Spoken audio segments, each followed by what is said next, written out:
Innal hamdalillah nahmaduhu wa nasta'inuhu wa nastaghfiruh wa na'udzu billahi min syururi anfusina wa min sayyiati a'malina. Man yahdihillahu fala mudhillalah wa man yudlil fala hadiyalah. Nashhadu an la ilaha illallah wahdahu la syarikalah wa anna Muhammadan abduhu wa rasuluh. Allahumma salli wa sallim wa barik wa an'im ala nabiyina Muhammadin sallallahu alaihi wasallam wa ala alihi wa sahbihi ajma'in. Wa ba'd. Ma'asyiral muslimin, sidang Jumat yang semoga Allah muliakan. Tidak ada kata yang pantas untuk kita ucapkan di awal khutbah kali ini kecuali kata syukur atas segala nikmat yang Allah berikan dan Allah limpahkan kepada kita. Nikmat yang tidak bisa kita hitung, tidak bisa kita kalkulasikan, sebagaimana yang Allah firmankan, ya ayyuhalladzina amanu, wahai orang-orang yang beriman, idza nudiya lis-salati min yaumil jum'ati fas'au ila dzikrillah wa dzarul bai'. Di dalam ayat ini Allah menjelaskan tentang sebuah nikmat yang tidak bisa kita kalkulasikan dan tidak bisa kita hitung dan kita tidak bisa bayar dengan harta dan hidup kita. Allah mengatakan, wahai orang-orang yang beriman, apabila azan di waktu zuhur di hari Jumat telah dikumandangkan, fas'au ila dzikrillah, maka bersegeralah menyambut seruan Allah Subhanahu wa taala. Bersegeralah menuju salah satu rumah-rumah Allah untuk mengerjakan salat Jumat. Wa dzarul bai', dan tinggalkanlah urusan jual beli kalian. Tinggalkanlah urusan duniawi kalian yang diwakili di dalam ayat ini dengan transaksi jual beli. Tinggalkanlah makan siang kalian. Tinggalkanlah obrolan kalian. Tinggalkanlah diskusi-diskusi kalian.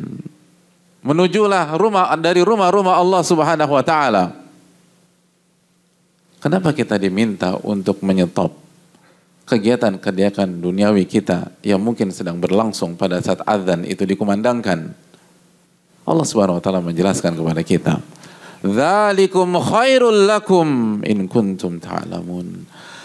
Karena bergegasnya kalian ke salat Jumat itu lebih baik, lebih mulia, lebih berarti, lebih mahal bagi kehidupan kalian yang sejati di dunia maupun di akhirat dari seluruh urusan-urusan duniawi kalian itu. Jika kalian mengetahuinya, jika kita paham dan tahu apa yang Allah persiapkan untuk kita jika kita mengerjakan salat Jumat, jika kita memahami dan mengetahui apa yang Allah akan berikan kepada kita pada saat kita mendengarkan khutbah Jumat dengan seksama, lalu kita tutup dengan salat 2 rakaat salat Jumat. Namun hadirin yang Allah muliakan, yang disayangkan sebagian orang tidak mengetahui. Walakinna aktsarun nasi la ya'lamun. Ada banyak manusia tidak paham sehingga mereka meremehkan. Oleh karena itu, hendaknya kita sadari betapa mahalnya dan betapa berharganya momen kita dalam mengerjakan salat Jumat pada siang hari ini. Dan ini adalah kenikmatan yang tidak bisa kita hitung. Wa in ta'uddu ni'matallahi la tuhsuha. Dan jika kalian ingin hitung nikmat Allah, maka kalian tidak akan bisa menghitungnya. Ma'asyiral muslimin yang semoga Allah muliakan, sebagaimana salawat beriring salam semoga tercurah kepada Rasulullah alaihi salatu wassalam beserta para keluarga, ahlul bait, para sahabat dan orang-orang yang istiqomah berjalan di bawah naungan sunnah beliau sampai hari kiamat kelak. Dan ma'asyiral muslimin, khatib mengingatkan diri pribadi dan kita semua untuk bertakwa kepada Allah Subhanahu wa taala. Ya ayyuhalladzina amanu ittaqullaha haqqa tuqatih. Bertakwalah kepada Allah dengan sebenar-benar takwa. Wala tamutunna illa wa antum muslimun. Dan jangan sampai kalian wafat kecuali dalam kondisi beriman, berislam, dan bertakwa kepada Allah Subhanahu wa taala. Bertakwalah kepada Allah sebagaimana yang Allah firmankan, ittaqullaha wa qulu qawlan sadida, dan bertakwalah kepada Allah dan berbicaralah dengan bicara yang benar, ucapan yang benar, statement yang benar. Allah mengatakan kepada kita, bertakwalah kepada Allah dan jaga lisan Anda sehingga jangan sampai kita berbicara hal yang buruk, bicara hal yang tidak benar. Apa yang kita akan dapatkan ketika kita bisa bertakwa kepada Allah dan berbicara dengan benar? Allah menawarkan sebuah hal yang sangat istimewa. Yuslih lakum a'malakum wa yaghfir lakum dzunubakum. Allah akan perbaiki amal kalian. Allah akan perbaiki ibadah kalian. Allah akan perbaiki urusan-urusan kalian. Allah akan perbaiki hadirin. Bisnis kita Allah akan perbaiki. Sehingga kita beramal dengan benar dalam bisnis tersebut. Rumah tangga kita akan Allah perbaiki.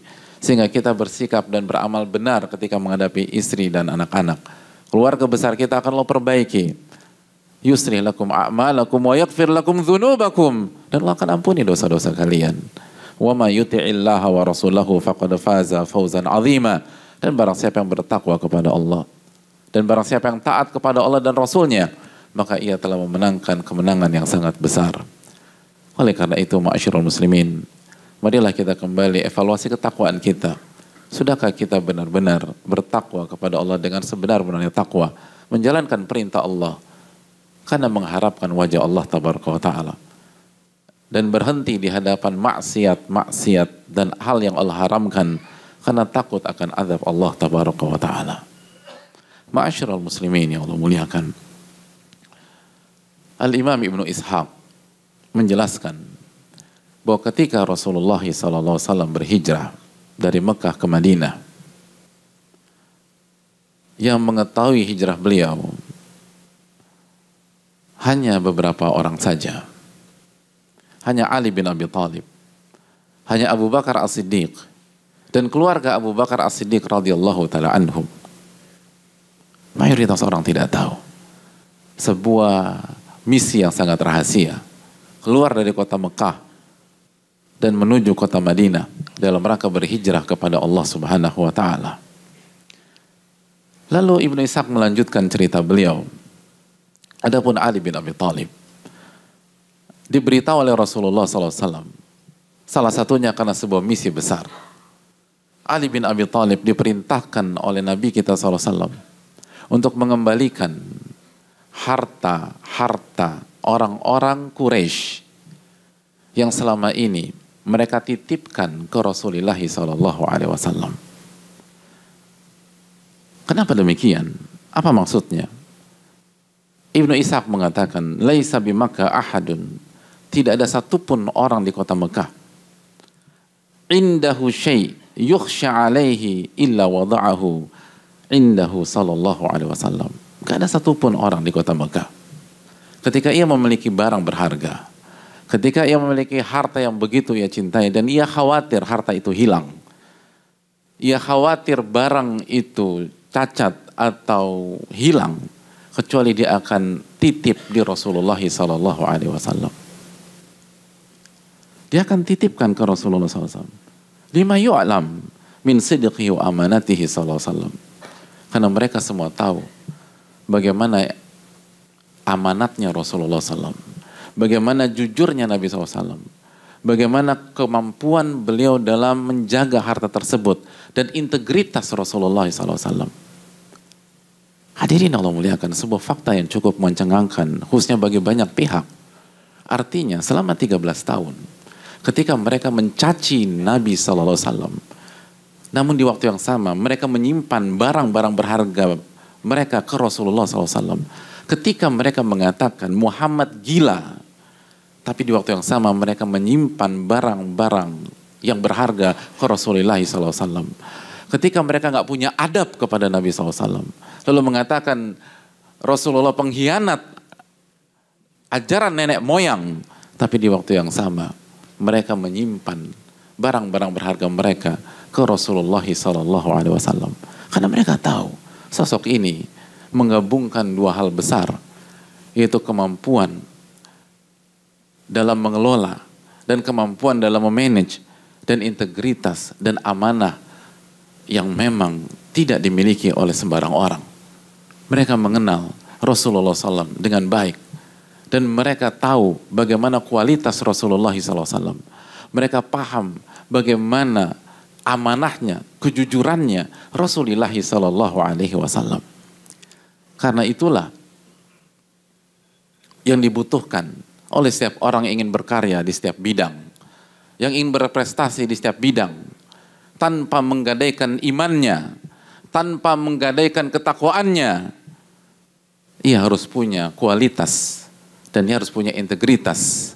Oleh karena itu, ketika Nabi Musa direkomendasikan, lalu Allah hikayatkan rekomendasi itu di dalam surat Al-Qasas ayat 26. Apa ayat tersebut? Inna khairu man istajartal qawiyul amin.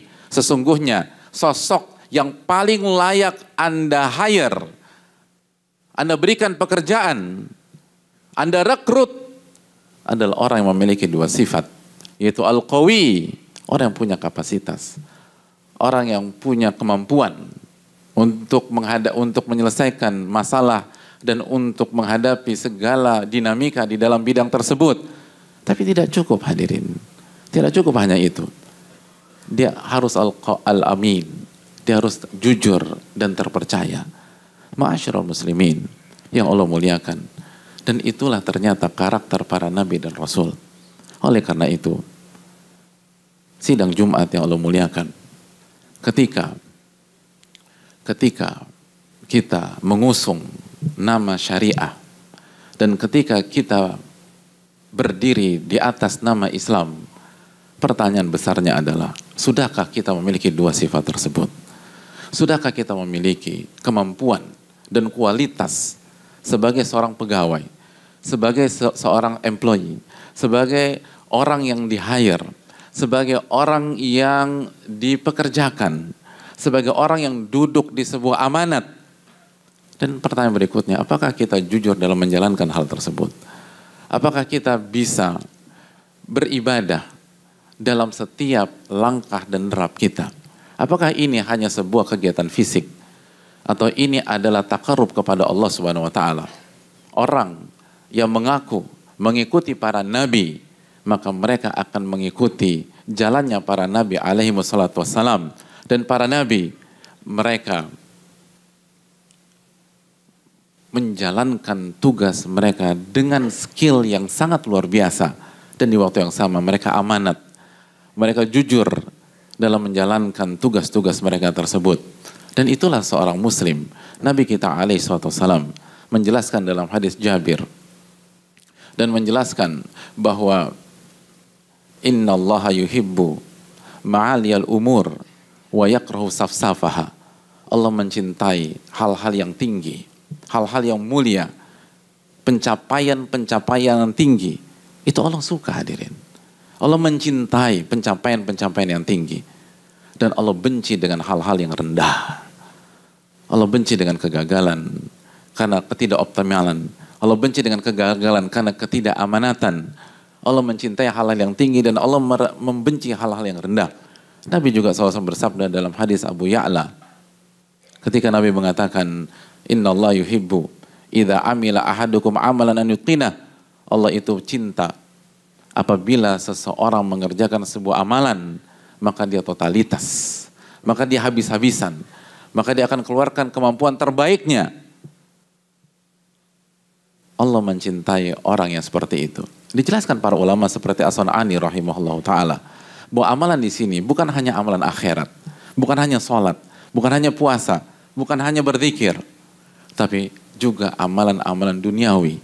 Sehingga maknanya adalah Allah cinta apabila kita sholat dengan totalitas. Allah mencintai orang yang puasa dan puasanya puasa yang maksimal. Allah mencintai orang yang berzikir, yang ketika berzikir dia totalitas. Sebagaimana Allah mencintai orang yang bekerja, dia bekerja dengan totalitas. Ketika dia dikasih amanat, dia kerjakan dengan totalitas. Dan dia tidak menjadikan dalih ibadah untuk menghambat kinerja dan menghambat prestasinya di dalam sebuah tanggung jawab. Sebagaimana dia tidak jadikan kerjaannya sebagai alasan dia lalaikan sholatnya dan zikirnya kepada Allah Subhanahu wa taala. Dia jalankan itu dengan baik. Itulah yang membuat Allah mencintai dia. Dan ini yang menjadi isu bagi kita. Buat sekali lagi, ketika kita berbicara tentang Islam, ketika kita mengusung sebuah narasi syariah, maka ini bukan hanya tentang akad yang kita tawarkan. Ini tentang kepribadian kita sebagai seorang manusia, sebagai hamba Allah Subhanahu wa taala. Karena inti dari kehidupan adalah diri kita. Inti dari kehidupan adalah manusia itu sendiri. Hadirin Allah muliakan. Wa ma khalaqtul jinna wal insa illa liya'budun. Tidaklah aku ciptakan jin dan manusia kecuali untuk beribadah kepada diriku. Adapun hal lain adalah sebuah ujian dari Allah Subhanahu wa taala untuk mencek keimanan kita, untuk mencek ketakwaan kita kepada Allah Subhanahu wa taala. Maka tanyalah diri kita, apakah kita mengerjakan dan apabila kita bekerja dalam rangka bertakarub kepada Allah Subhanahu wa taala, atau ini hanya sebuah formalitas, ini hanya sebuah pekerjaan yang kita akan mendapatkan salary dari apa yang kita kerjakan. Seorang mukmin tidak akan menyia-nyiakan waktunya di dunia. Ini bukan tentang sebatas salary, ini tentang keyakinan, ini tentang prinsip, ini tentang karakter kita sebagai seorang muslim. Kalau kita benar-benar seorang muslim sejati, maka itu akan terlihat dari seluruh gerak-gerik kita dalam kehidupan kita sehari-hari. Allah berfirman, udkhulu fi silmi kafah. Wahai orang-orang beriman, masuklah ke dalam Islam secara totalitas. Secara totalitas. Bukan hanya tentang sebuah narasi yang ternyata tidak sesuai dengan kenyataan. Ini bukan hanya tentang sebuah ucapan yang ternyata tidak bisa dibuktikan. Allah meminta kepada kita, masuklah ke dalam Islam secara totalitas. Marilah kita berbenah. Dan marilah kita menjaga kualitas jika kita sudah berada di level yang baik. Hadirin Allah muliakan. Sekali lagi, bekerja di dalam Islam itu bukan hanya sekedar bekerja fisik, bukan hanya bekerja secara teknis. Namun orang-orang beriman ketika bekerja berbeda dengan orang-orang yang tidak beriman ketika bekerja. Orang-orang yang tidak beriman ketika bekerja, lalu dia punya mimpi besar. Tujuannya adalah untuk mendapatkan dunia. Adapun orang beriman tidak. Orang-orang beriman adalah kembali kepada hadis di atas. Innallaha yuhibbu ma'aliyal umur. Allah itu menyukai hal-hal yang tinggi. Dalam riwayat, innallaha jamil yuhibbul jamal. Allah yang maha indah dan suka dengan keindahan. Allah maha indah dan suka apabila kita bermain cantik dan kita menggunakan cara-cara yang indah. Dan Allah menyukai hal yang tinggi.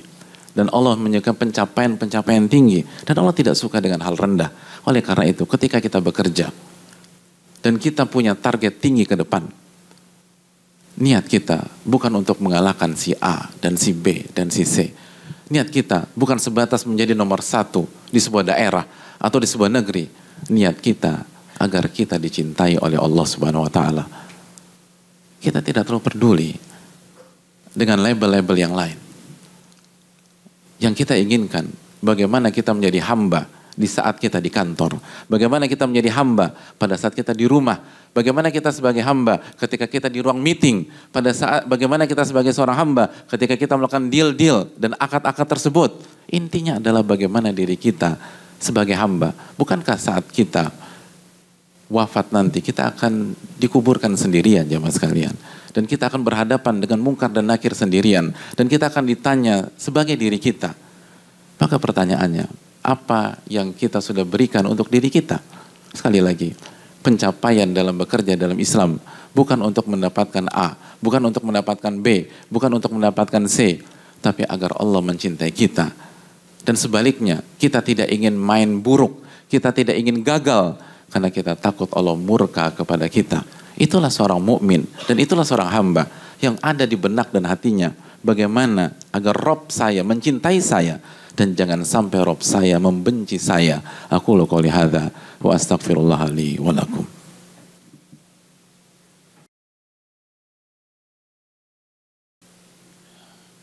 Bismillah, alhamdulillah, wassalatu wassalamu ala rasulillah wa ba'd. Ma'asyiral muslimin yang Allah muliakan. Sebagai seorang muslim, kita harus tahu betapa baiknya Allah kepada kita. Allah Subhanahu wa taala adalah Ar-Rahman Ar-Rahim, yang Maha Pengasih lagi Maha Penyayang. Dan Allah memberikan sebuah konsep untuk mempermudah kita berhasil di dunia dan di akhirat. Dan di antara yang Allah berikan kepada kita, Allah berikan momen-momen indah dan bulan-bulan mulia untuk mendongkrak amal ibadah kita, untuk melipat gandakan pahala dari amal soleh kita. Kita tahu bagaimana kehebatan bulan Ramadan yang telah kita lalui beberapa saat yang lalu. Namun sadarkah kita bahwa bulan yang mulia bukan hanya bulan Ramadan? Allah memiliki 4 bulan mulia yang lain yang Allah firmankan di dalam surat At-Taubah ayat 36.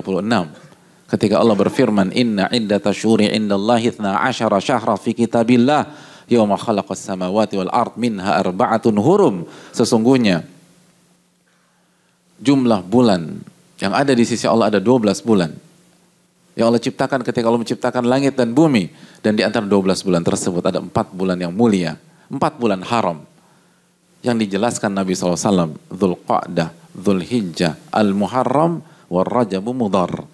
Bulan Dzulqa'dah, bulan Dzulhijjah, dan bulan Al-Muharram, dan bulan Rajab, antara Sya'ban, antara Rajab dan Ramadan, antara Sya'ban. Hadirin Allah muliakan, atau sebelum bulan Sya'ban. Hadirin Allah muliakan, ada apa tentang 4 bulan itu? Dijelaskan para ulama seperti Ibnu Abbas bahwa setiap amal soleh yang kita kerjakan pahalanya dilipat gandakan oleh Allah. Semuanya. Sebagaimana dosa pun dilipat gandakan oleh Allah Subhanahu wa taala. Semua amal ibadah itu pahalanya berbeda. Jauh lebih tinggi, jauh lebih besar. Salat Jumat kita di bulan Dzulqa'dah pahalanya berbeda dengan salat Jumat kita di bulan-bulan biasanya. Salat 5 waktu kita yang kita kerjakan di 4 bulan haram itu pahalanya berbeda dengan bulan-bulan lain. Puasa-puasa sunnah kita yang kita kerjakan di 4 bulan itu pahalanya berbeda. Dan amal-amal kita, pekerjaan yang kita kerjakan karena Allah, untuk mencari nafkah, untuk berkhidmat kepada umat, untuk menunaikan kewajiban dan tanggung jawab serta menjalankan dengan amanah, itu pahalanya berbeda ketika kita mengerjakan di bulan-bulan tersebut. Dan hadirin sekalian, kita memasuki bulan-bulan itu. Hari ini kita berada di penghujung bulan Dzulqa'dah, bulan haram yang pertama, kata Nabi SAW. Lalu setelah bulan Dzulqa'dah kita akan masuk bulan Dzulhijjah. Lalu setelah bulan Dzulhijjah kita akan masuk bulan Al-Muharram. Kita berada di musim-musim ibadah. Kita berada di hari-hari di mana amal ibadah kita dilipat gandakan oleh Allah Subhanahu wa taala. Oleh karena marilah perbanyak salat kita, perbanyak zikir kita, dan tambah lagi puasa-puasa sunnah kita. Dan ini pun harus membuat kita lebih semangat untuk bekerja karena Allah Subhanahu wa taala. Semangat untuk menunaikan amanat di lingkungan kerja kita karena Allah Subhanahu wa taala. Karena seorang muslim yakin ini tentang pahala, dan ini tentang keberkahan, dan ini tentang cinta kepada Allah Subhanahu wa taala. Coba kita bayangkan, apabila bulan ini ada kebijakan bahwa salary kita akan dilipat gandakan menjadi 2 atau 3 atau 4 atau 5 kali lipat. Apabila kita semangat dalam menjalankan seluruh tanggung jawab kita, apakah kita semangat, hadirin sekalian? Saya rasa kita semua akan semangat. Hadirin, kalau manusia yang menawarkan, kita semangat. Lalu bagaimana kalau Allah yang menawarkan? Allah yang berfirman, Allah yang menjelaskan, Allah yang memberikan keutamaan ini. Bahwa barang siapa yang beribadah di 4 bulan haram, maka pahalanya akan dilipat gandakan oleh Allah. Dan setiap waktu yang kita habiskan dalam menunaikan amanat, dalam bekerja mencari nafkah untuk diri kita dan keluarga kita dengan jalan yang halal, apalagi kita niatkan untuk berkhidmat kepada umat dan memberikan solusi yang halal kepada umat, maka bukankah itu pahala? Bukankah itu amal soleh? Dan apabila kita kerjakan di bulan-bulan ini, maka pahalanya lebih ditingkatkan oleh Allah Subhanahu wa taala. Coba kita evaluasi diri kita. Kenapa kalau manusia menawarkan bonus kita semangat, tapi begitu kita Allah dan Rasulnya SAW yang menawarkan semangat kita sedikit berkurang. Dan semoga itu tidak terjadi di sini. Dan yang terakhir jemaah sekalian, prime time dari 4 bulan haram itu akan jatuh di 10 hari pertama di bulan Dzulhijjah yang akan datang beberapa hari ke depan. Nabi SAW bersabda tentang 10 hari pertama di bulan Dzulhijjah, "Ma min ayyam al-amalu sholihu finna ahabu ilallah min hadhil ayyam." Tidak ada satupun hari di mana amal soleh lebih Allah cintai dibanding amal soleh yang dikerjakan di 10 hari pertama di bulan Dzulhijjah. Allahu Akbar. Tidak ada solat yang lebih Allah cintai dibanding solat yang kita kerjakan di 10 hari pertama di bulan Dzulhijjah. Tidak ada puasa sunnah yang lebih Allah cintai dibanding puasa sunnah yang dikerjakan di 10 hari pertama di bulan Dzulhijjah. Tidak ada zikir yang diucapkan dan kita lakukan yang lebih Allah cintai dibanding zikir yang dikerjakan di 10 hari pertama di bulan Dzulhijjah. Dan tidak ada kerja keras dengan penuh keikhlasan di lingkungan kantor kita dan pencapaian-pencapaian yang menjadi amanat kita yang lebih Allah cintai kecuali yang kita selesaikan di 10 hari pertama di bulan Dzulhijjah. Ini adalah 10 hari terbaik di dunia. Bahkan sebagian ulama mengatakan yang bisa menyaingi kedudukan 10 hari pertama di bulan Dzulhijjah hanya 10 hari terakhir di bulan Ramadan. Disitulah pembicaraan panjang para ulama, mana yang lebih afdol di antara dua dimensi waktu ini. Oleh karena itu hadirin sekalian, sebagaimana kita semangat menghadapi 10 hari terakhir Ramadan, maka kumpulkan lagi energi kita. Dan semangatlah dalam berkarya, semangatlah dalam beramal, semangatlah dalam mengerjakan tugas, dan semangatlah dalam menjaga amanah di 10 hari pertama di bulan Dzulhijjah. Hadirin, maka Allah akan mencintai kita dengan cinta yang berbeda, dan Allah akan memberikan keberkahan kepada kita dengan kuantitas dan kualitas yang berbeda. Dan semoga Allah Subhanahu wa taala memberikan taufik kepada kita dan menjadikan kita orang yang beribadah bukan hanya dengan skill kita, bukan hanya dengan teknis kita, tapi juga memberikan kita hidayah agar kita mengerjakan amanat dengan hati dan dengan tauhid serta iman kita. Innallaha wa malaikatahu yusalluna 'alan nabi ya ayyuhalladzina amanu sallu 'alaihi wa sallimu taslima. Allahumma salli 'ala Muhammad wa 'ala ali Muhammad kama sallaita 'ala Ibrahim wa 'ala ali Ibrahim innaka Hamidum Majid. Allahumma barik 'ala Muhammad wa 'ala ali Muhammad kama barakta 'ala Ibrahim wa 'ala ali Ibrahim innaka Hamidum Majid. Allahumma ighfir lil muslimin wal muslimat wal mu'minin wal mu'minat al ahya'i minhum wal amwat innaka sami'un qaribun mujibu da'wat. Allahumma inna nas'aluka al huda wat tuqa wal afaf wal ghina. Allahumma inna na'udzubika min ilmin la yanfa' wa min qalbin la yakhsha' wa min nafsin la tashba' wa min da'watin la yustajabu laha. Allahumma a'izzal islam wal muslimin wa adhil syirka wal musyrikin ya rabbal alamin. Allahumma ansurna wa ikhwanana al muslimin al mustad'afina fi Palestin wa fi kulli makan. Allahumma ansurhum nasran aziza. Allahumma thabbit aqdamahum wansurhum 'alal qaumil kafirin. Allahumma arham mautahum wa taqabbal syuhada'ahum washfi mardahum wa dawi jarhahum.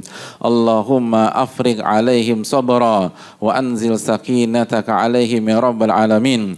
Allahumma alaika bi'a'daika a'da'il muslimin. Allahumma shdud wata'ataka 'alal yahudil ghasibin. Allahumma ja'alha alaihim sinina kasini Yusuf. Allahumma al'anhum la'nan kabira wa dammirhum tadmira. Rabbana atina fid dunya hasanah wa fil akhirati hasanah wa qina adzaban nar. Wa sallallahu sallam ala nabiyyina Muhammad wa ala alihi wa sahbihi ajma'in.